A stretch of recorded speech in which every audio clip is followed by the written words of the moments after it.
Hello, beautiful humans. I hope you're all having a wonderful Earth Day. I wanted to check in with you about some of the new beautiful gemstones that we are releasing today in honor of Earth Day and Mother Nature and all things beautiful that come from this planet on which we reside. I brought with me to illustrate a couple of my points, one of my bowls of fabulous things, fabulous, beautiful things that I keep in my house.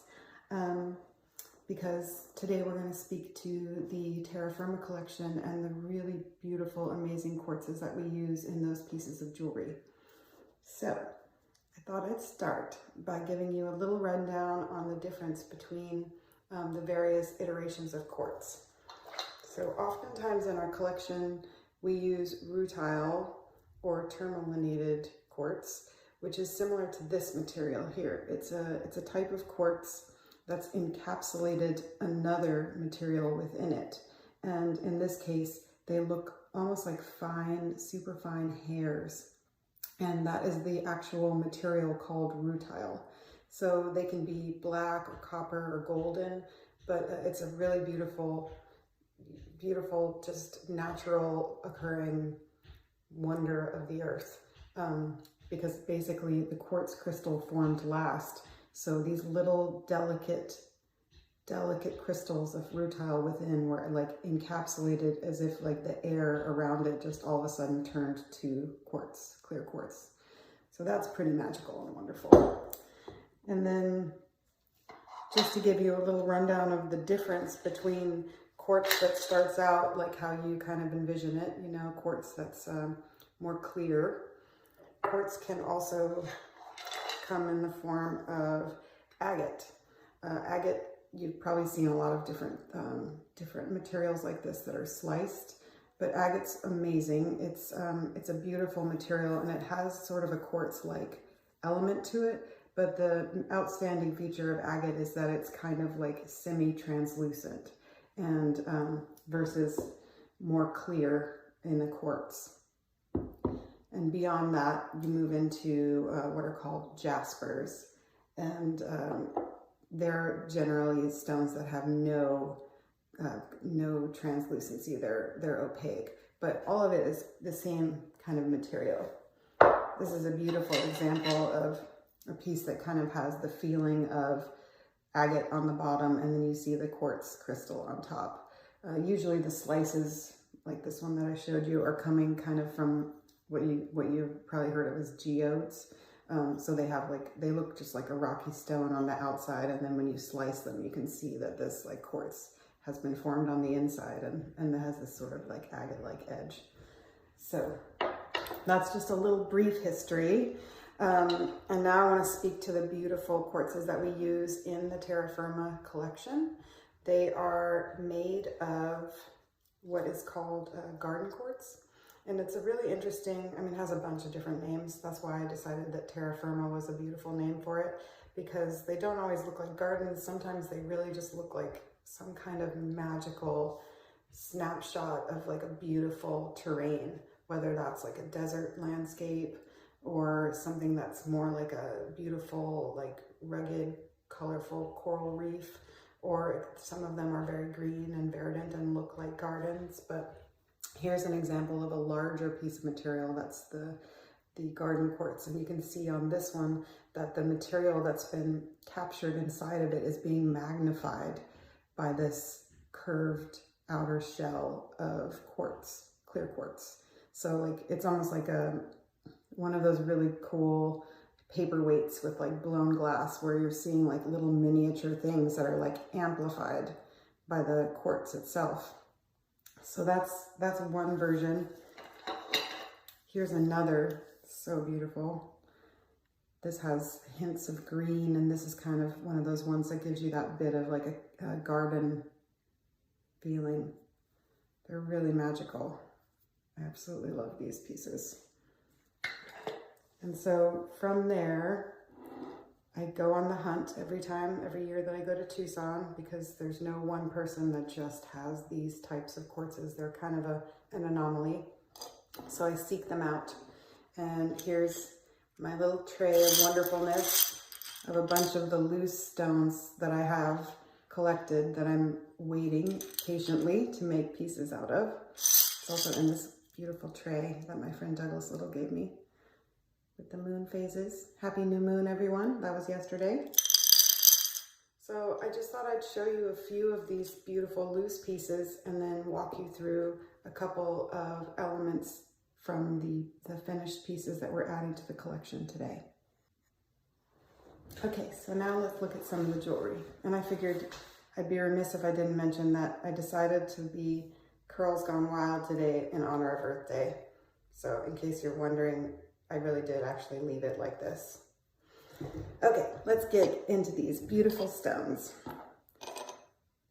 So here you'll see they sometimes are cabochon and square or geometric, and sometimes the stones will be cabochon and round. What I mean by cabochon is that the cut of the gemstones is curved on top and flat on the back. So if it was a diamond, it would be more of a rose cut kind of situation. And here we have a quartz iteration of that. So the stone, it's almost like water droplets on a surface. You can see a bunch of different versions of it there. So this one is a cabochon that's square. Beautiful. Here are a few exquisite round pieces that you'll see in a moment that are similar to one that I set up in a necklace. These make beautiful pendants. Mine is like a little rose cut diamond, but I'm waiting to make myself one of these. But they're just gorgeous and they make really beautiful necklaces. Here's an oval. This also would make a gorgeous necklace. I even have some in these like really beautiful shapes. I could see this being a pendant or a long ways like east-west necklace, but also it would be a stunning attelage or bia. It's incredible, this piece. Just what a wicked beautiful slice of the world that is. I have so many in here. I'm not going to show you all. I'll tease you and show them to you a little bit time over time. But I did want to illustrate the difference between the cabochon and faceted. So here is a version of our terra firma quartz that's been faceted. So this looks a little bit more like what a standard issue, like a step cut or emerald cut would look like. But same, it could be used, it would be exquisite in a ring, but it would also be a really lovely pendant either direction. Or hey, it could be a bracelet if you like that kind of thing too. So I'm just gonna move on then and show you the two pieces that were part of the capsule that we dropped today. One of them is this insanely beautiful bia oval. It's been diamond dusted like crazy with our reclaimed Melly, which is part of why we're celebrating these and launching these pieces on Earth Day. So that means that all of these teeny tiny diamonds in here, can't really see them super clearly with the video like this, but there'll be other pictures for you to look at later. But all of these little edges have been covered with diamond pave, and each of these teeny tiny diamonds has been taken from breakout, which means that it's been taken out of old jewelry, pulled from old parcels, recut, repolished, sorted by size, sorted by color, and sorted by clarity. And when we get them, they come in like little parcels of all just mixed. So whites are usually sorted by color, grade. So those are usually pretty consistent, but champagnes, they can be a bit of a range, and gray, there's a bit of a range. So when we use those types of Melly in the pave settings, they can kind of give a little bit of variation. But here, you're just seeing the white diamond because I just thought it was so exquisite to put next to this kind of imperfect stone. But this is a faceted oval. So it's set in a basket that's similar to our bia, all of our bias that with this little flat tab here. And it's east-west because I'm obsessed with that lately. And I'll just give you a little view of what it's like on the hand. It's just magnificent. I mean, it's like absolutely a showstopper piece. but it's fun too. I don't know. It feels lighthearted because of the quartz that's in it. And this one is really beautiful, kind of, it's like a deep, deep green. If I hold it against the white, maybe you can see the color a little better. It has these like beautiful, like this one's very much a garden quartz. Beautiful deep greens and kind of like lush textural, like you're looking through a canopy of leaves. Exquisite. And then this piece is similar to the cabochons I was showing you. So this one is a cabochon, and you can see because it's flat on the back and rounded on the top. And like I was saying before, it's the clear quartz on top that's domed is magnifying all of this incredible earthy wonderfulness that's behind it. And this one kind of feels more to me like clouds or like a coral reef, because it's got these like natural hues that are kind of like cream and with hints of gray and hints of pink. And so I thought that it would be nice to sort of repeat that pattern in the chain kind of irregularly. So there's 7 different gray diamonds in the chain, and they're also reclaimed. And they're set in sort of different sizes of little tube settings. So they kind of graduate, kind of like more of a constellation, if you will. So this one would be 7 diamonds, so it's kind of like the Pleiades. And then when I made this first one with the rose cut diamond, this is an antique stone that I got from a friend, and it has a very flat back. And when I made it so that this little circle in the back right here is rose gold, and the rest of the setting is yellow, because I like the idea that where it's touching my skin, the rose gold is a more conductive metal because it has copper in it.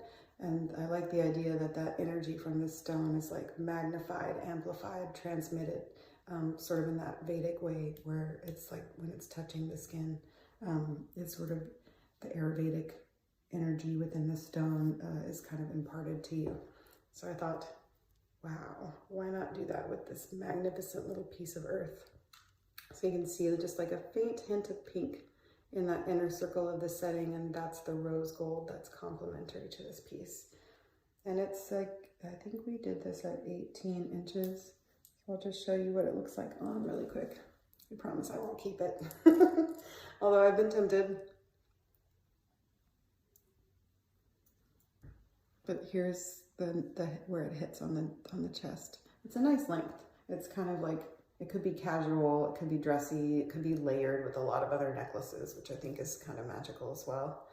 And yeah, it's just shiny and beautiful. And occasionally when it catches the light out the other side, rainbows on everything around you. Pretty magical. So that's, you know, a good little rundown of quartzes, facets, cabochons, gardens, clouds, leaves, desert landscapes. As mentioned, I have a lot of these that I've collected that can be made into custom pieces. So if you're interested in a ring or a necklace or a bracelet or an earring or any other type of jewelry that we could make from these, if there's like a story or a place that you love, like there are definitely some that are more reminiscent of Greek Isles and some that are more reminiscent of like New Mexico where I grew up. Some that feel very cloud-like, some that feel like ocean. So they're really beautiful talismans and a beautiful reminder that this earth all around us and everything within it and every living sentient being within it is so precious and wonderful. So I thought I'd leave you with one of these thoughts from our friends at Defenders of Wildlife, because through the Future Heritage Fund, we send donations to this community organization.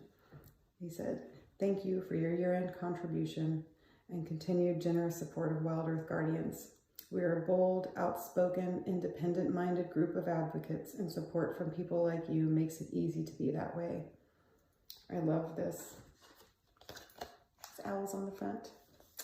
And, oh yeah, one last thing is that with this collection in particular, we decided to support the NRDC. So every sale will come with a contribution back to this beautiful earth.